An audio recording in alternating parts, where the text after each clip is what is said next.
BodyBags, where horror lies. Hey, I'm Sam, I'm your thirsty guy for BodyBags, and this week it's the Cult Horror Week. The movie that I chose.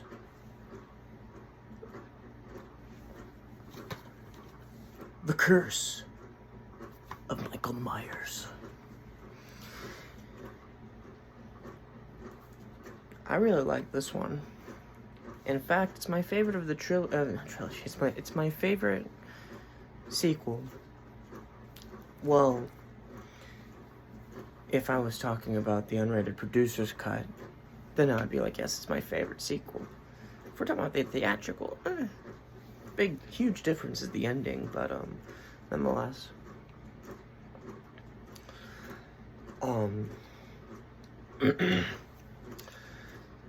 Storyline wise, if you followed 4 and 5, storyline wise, you see grown up Jamie basically 5-6 years later, and she's being captive, and she's also pregnant, and in the very beginning of the movie she's giving birth, and when she does give birth, the stranger, evil man, whatever, right, you hear him coming, he's all black, you don't see his face, he comes, takes the baby, and walks away, and she's like, no, give me my baby back.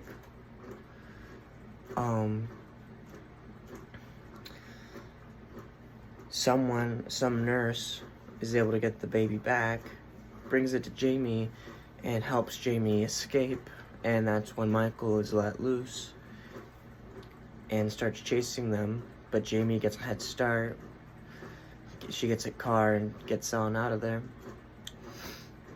Jamie stops by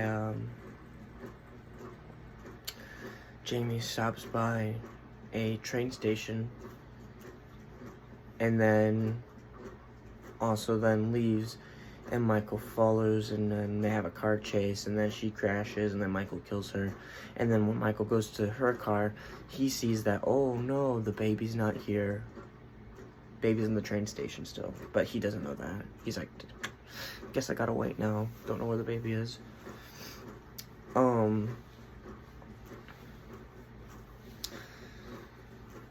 So, Loomis is in this still. Older ever yet. One of his last work, I think. Donald Pleasence, one of his last work. And he gets dragged back to Haddonfield when he hears that Jamie was found. And he meets in the hospital Paul Rudd's character, who is this... Oh yeah, Paul Rudd's in the movie. Sorry. Paul Rudd's character is a grown-up Tommy from the first Halloween movie, but he's very, like, shy and not so social. He's, like, anti-social.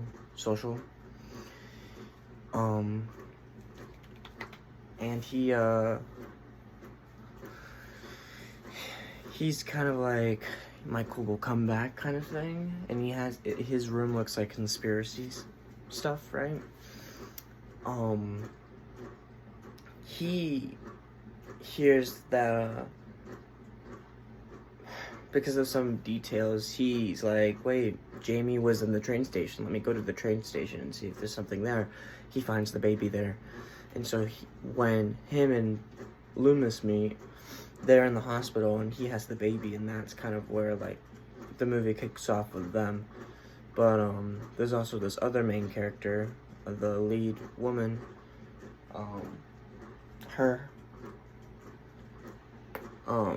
in which she's basically moving back with her family. And you already know it's a little toxic there, but they live in the Myers house, and of course they're the main victims in the movie, because if you live there you die kind of thing. And her child is hearing voices, and those voices are really bad voices. Kind of similar to Mikey growing up. Mikey heard voices too the night he killed his sister. And then, spoiler alert, oh, this is so spoiler, you find out later in the film that the reason why Michael's the way he is because there's this cult, and a very old cult, and they're basically trying to sacrifice a family so that they could have a bountiful harvest and all that. And the way they sacrifice a family is by not necessarily possessing, but kind of possessing a child, and that child is meant to kill their family, which is really, wow.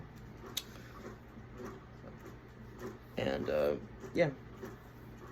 So if you protect the baby won't die, but, you know, all greater good stuff, which, you know, that's like, is it really so great or good? You had to sacrifice a family so that you could live better.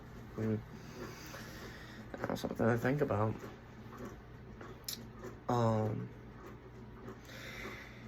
And then the ending, that's the big difference. I don't remember what the ending in the theatrical was. I can only assume it's like they kill Michael somehow, right? But in this version, the unrated producer's cut, this is a big spoiler if you don't want to know. The baby, Paul Rudd, they escape. Loomis stays because Paul Rudd made like a circle of protection or whatever, that being if Michael steps in the circle, he's stuck there forever kind of thing. And so Paul Rudd, her, and the baby, they escape, and Loomis goes back to see Michael. While Loomis is coming back, the other main bad guy from the very beginning I was telling you about, he comes and sees Michael and was like, what have they done to you? And he steps in the circle, and then the last thing you see before you see Loomis come in is Michael's fist clenching. And so when Loomis comes back, he's like, Michael, Michael's laying on the ground like he's dead or whatever. It's like, that's weird. Loomis goes and takes the mask off, and it's the big bad guy that was there. That was the big bad guy of the movie. And he's like, it's your turn, and you come back and forth seeing a guy that you could only presume to be Michael, like, standing off, like, and lights, you know, hitting him, so the camera, it's like, whoa, it's pretty cinematic. And Loomis having the Cult of Thorn sign on his arm, kind of just appearing, and so what's happening is Loomis is now becoming, or he's gonna have to fill the role of the leader of the cult, and Michael's effectively a free man. And in which sense? That being he's free from the curse, or he's free to do whatever, right? He could still be he still could be a monster. He could be a better man now, huh? You never know, because this was the last of that timeline. So that's the movie. Really summed up, blunt way of saying it. I think Onward, I really should have like a script of what to follow, because I'm kind of just going about it from the best of my memory. The main points that you need to know.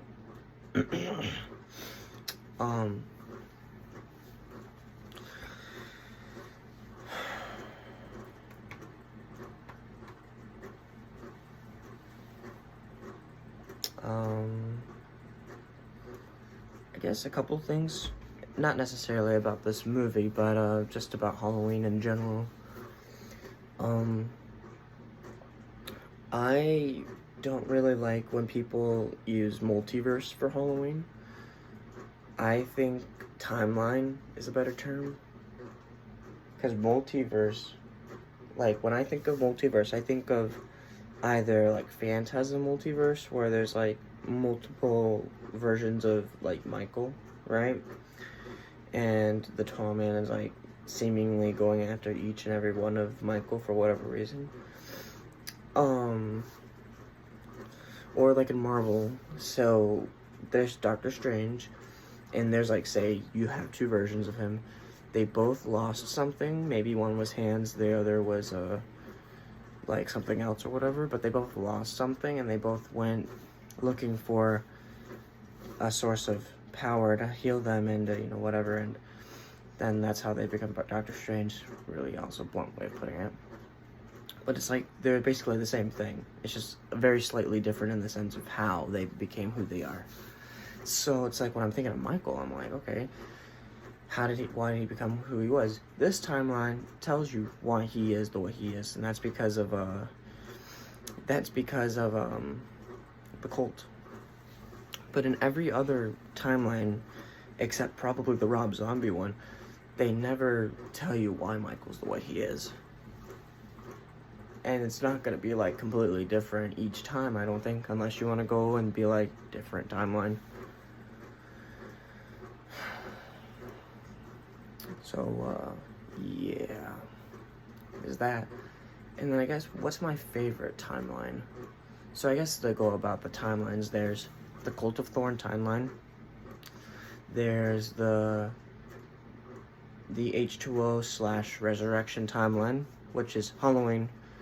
Maybe Halloween 2, I don't know if that's wrapped in there too, but then it's H2O and Resurrection.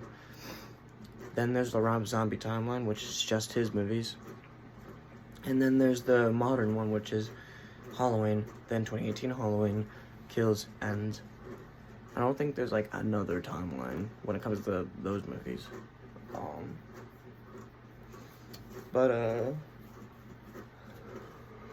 I think my favorite timeline on my tier list, anyway, it's the Cult of Thorn, it's the modern one, then it's Rob Zombies, then it's the last one would be the H2O and Resurrection timeline.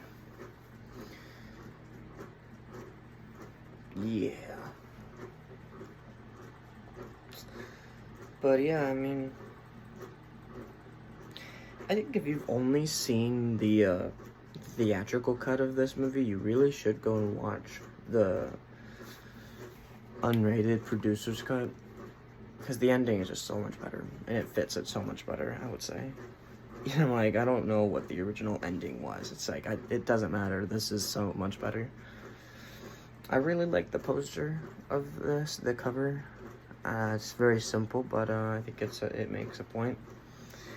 This release of it has a lot of bonus. It has 70 minutes of alternate, unedited footage. It has it should also have a lot of like commentaries and stuff. I'm actually not really sure about that.